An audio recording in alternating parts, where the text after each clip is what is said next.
Howdy, everyone. My name is Nicholas, and welcome to the Headliner PodPod.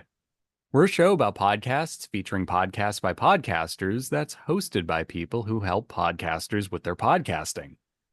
On each episode, a few of us folks over at Headliner sit down to play a game that centers around listening to randomly selected clips from over 500 episode submissions we've gotten from podcasters. Why? Well, in order to find what we call Pod Zero. Here are the rules. Each lucky contestant will hear a 60-second podcast clip. They'll then need to pick the correct podcast title from a lineup of 3 choices before being shown the artwork for that show. Before we get this show on the road, though, let's say hi to each of our contestants for today, starting with Kristy. Let's go! Thank you for the enthusiasm. I needed that. It's like a You're shot welcome. of espresso. Next up, we have Max. Hello, podcasters. We are here for you. So supportive. Oh my gosh. Next, We we got you. You're fine. You're going to get through this. Next up, we have Jesse. Hello, podcasters. We're here for you. Okay. And next, Prateek. Hey, everyone. We also have Alyssa, our producer, who I'm sure has an ad read for us. Hi, and do. Adding captions to podcast videos is no joke. Including captions on podcast videos goes a long way toward creating high-quality, engaging content that helps grow shows. By adding captions, podcasters make accessible, engaging podcast videos that support a positive listening experience. To create and style captions, log into your Headliner account at make.headliner.app and click the pink transcribe button. All right. You heard it here, folks. And on that note, let's just dive right into things, starting with Kristy. Let's go. What thing should I use?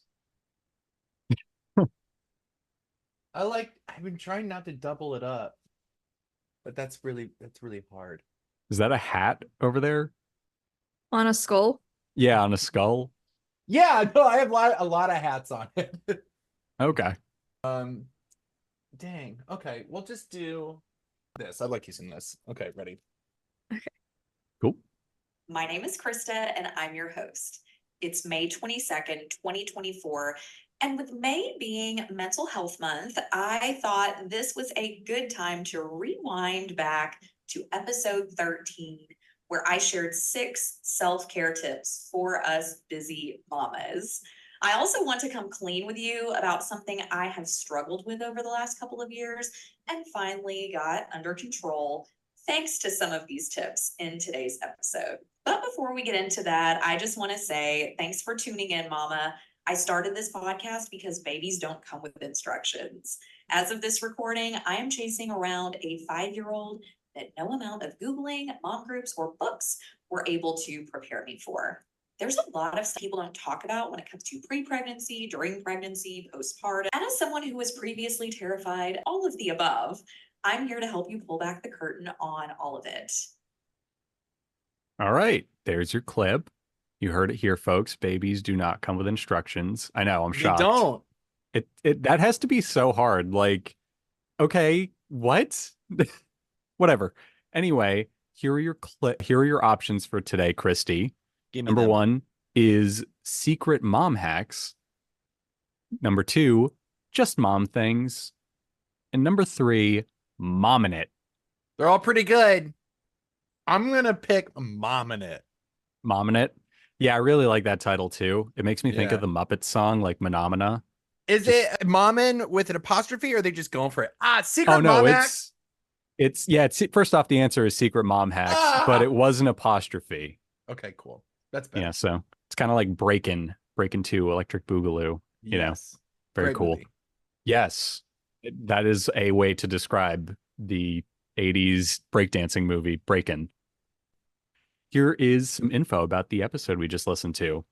This was from the episode My Mental Health Journey, Overcoming Anxiety and Migraines with Self-Compassion, Movement, and More, episode 68. And following up, here is our show description. Someone who was previously terrified of childbirth, parenthood, and all that follows, here to help you pull back the curtain on all of it. Every now and then, it may get a little messy. We may share a little TMI, but that's why you're here, right?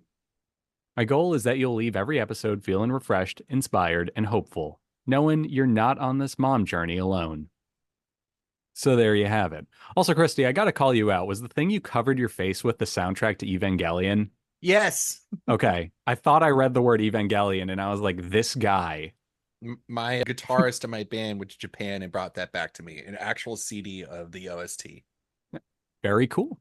Very cool. Also very cool artwork. I don't get the light bulb in the center of it, but it's cool. It's the word secret mom hacks with a light bulb for the O. It's a I secret guess because idea. it's idea. Yeah, I guess because like ideas or something. I don't know. I thought maybe they also like moonlit as an Edison podcast. But Like when she's telling you the thing, it's going to give you that moment. I just had that light bulb go off in my head. That was the There you go. Yeah. Thank you for that. Okay. Jumping over to our next contestant, let's go with Max. We can do that, but there's a lot. Okay, the sirens are gone. There was a lot of sirens happening here, so We can't hear any of them. Thanks to that patented Zoom noise reduction. Not sponsored. No, but we're available. I think my dad wanted to go back, but my mom would always stay for 3 months and my dad would come back in 6 weeks because of work. But my mom's like, why do I have to go back? My mom was also very funny. She had no issue bringing me back to school late in October sometime. She was like, my kids need to be here. They're getting so much out of it. This is where we're from.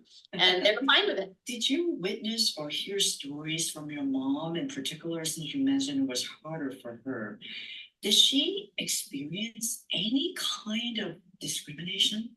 And how and where would that show up? You know, I will tell you, my parents, like a lot of immigrant parents, were very much about keep your head down, do the work, don't cause a fuss. They were so happy to be here. They were so grateful to be in America, and they really just wanted to work and do a good job. So when things would happen and things would happen, or I've noticed things, they would never acknowledge it. Okay. There's your clip, Max, and here are your options. Number 1, back to our roots. Number 2, 1 in a billion. And number 3, 1 in a million. I'm just gonna go with the first one. I don't want to deal with this math. All right. Back to our roots is incorrect. So sorry. It was actually 1 in a billion. And yep, so sorry. It looks like our podcast artwork is perhaps the image of the guest for this episode or something like that. Maybe the host. I don't know. But here's a bit about the show. This was from season 7, episode 10, I Love India. And here's our description. 1 in a Billion is a podcast about Asian values, culture, and society, one person at a time. We interview Asian writers, producers, entrepreneurs, and entertainers about what they do and what drives their choices and decisions. Hosted by Mabel Chan, former ABC News producer, 1 in a Billion gives the stage to the young and the bold with a voice and a view that is rarely heard. So, pretty cool, interesting stuff. And so sorry you got that wrong, Max. That's okay. I forgive you. I mean, I wasn't asking for forgiveness. I was just apologizing. Well, you got it. You got okay. it.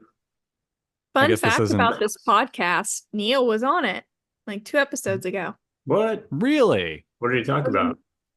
Himself. He was Nice. interviewed. I guess that makes sense. You should have led with that clip, Alyssa. That would have been a good way to see who's actually listening to the clips.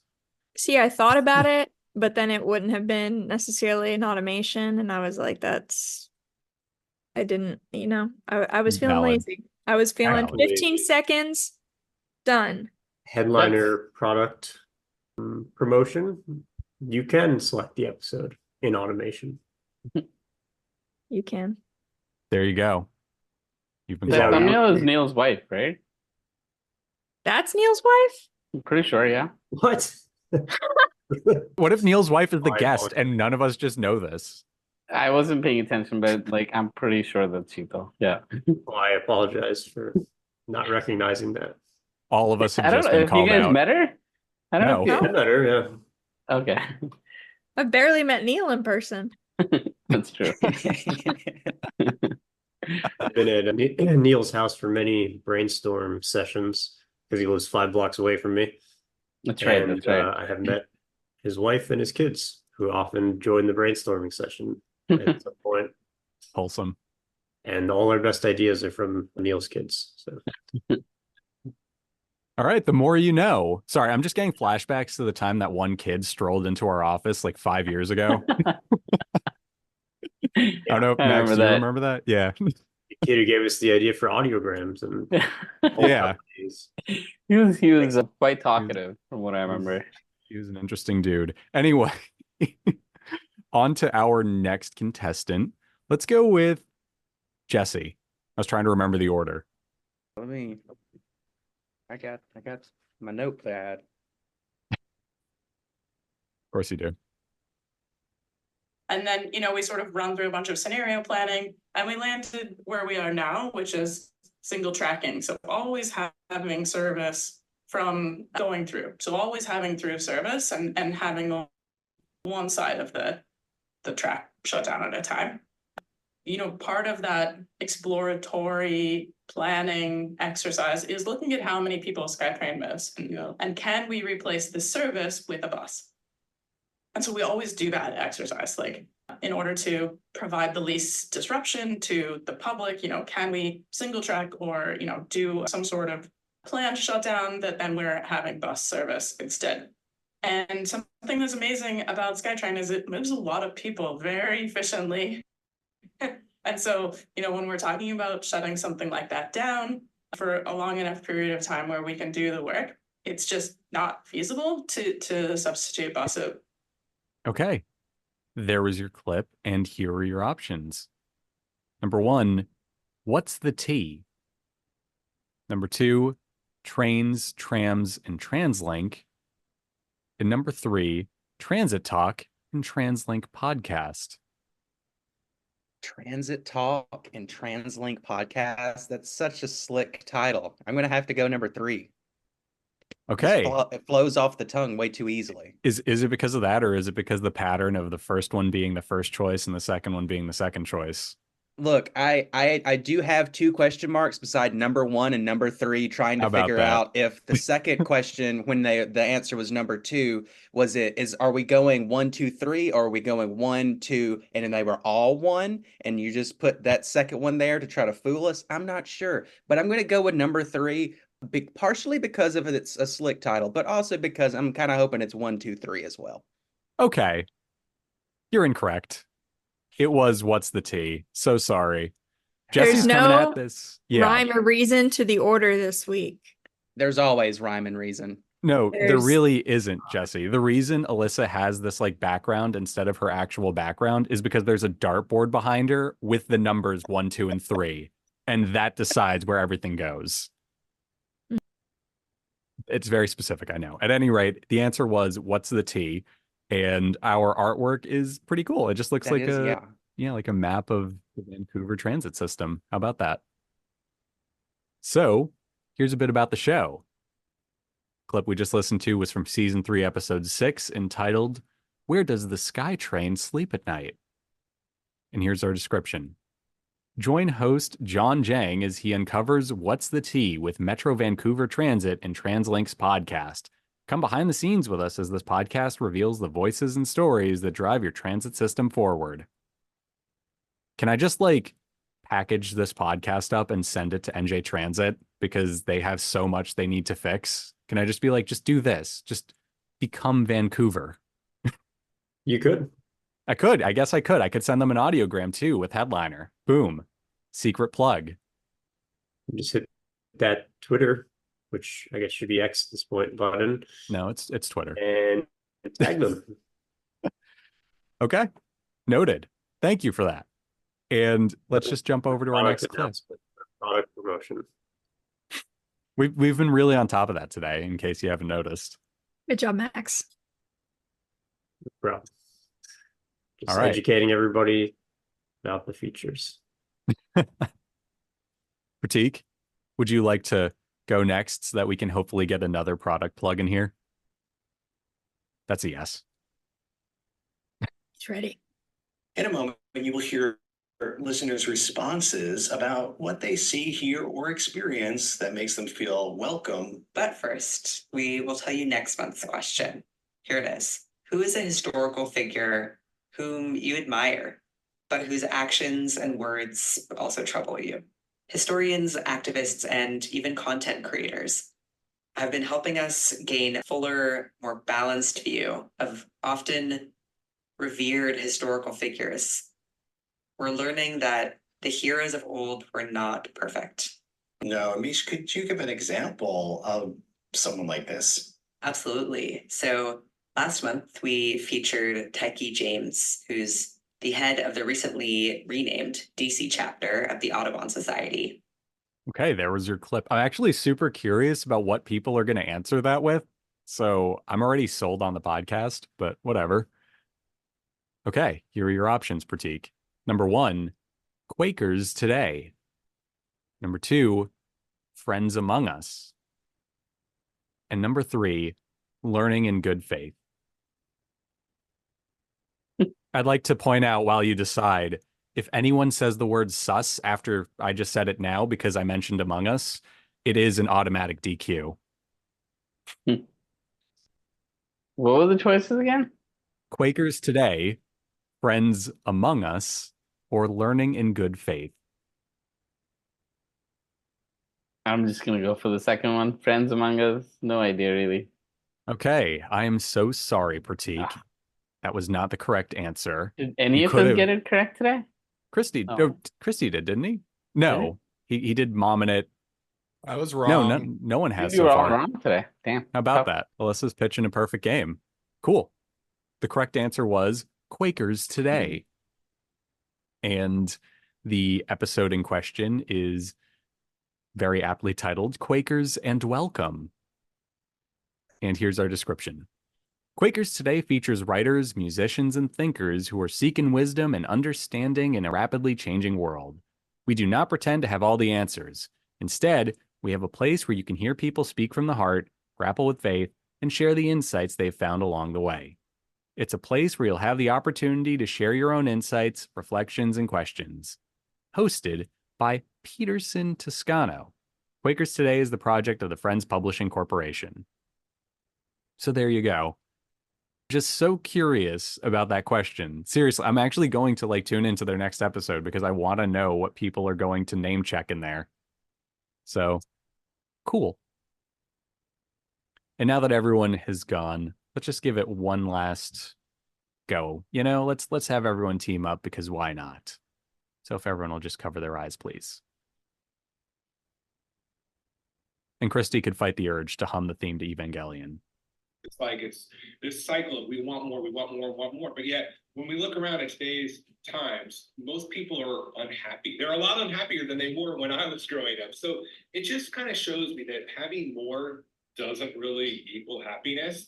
So I think, for me, it's just that different type of financial approach. And I try to tell people, I personally believe that money leads to experience and opportunities. Like we just got back. My mom is a big LA Dodger fan, and we actually went out to LA last weekend. My brother met us out there, watched the Braves Dodger game, got to watch 2 of them.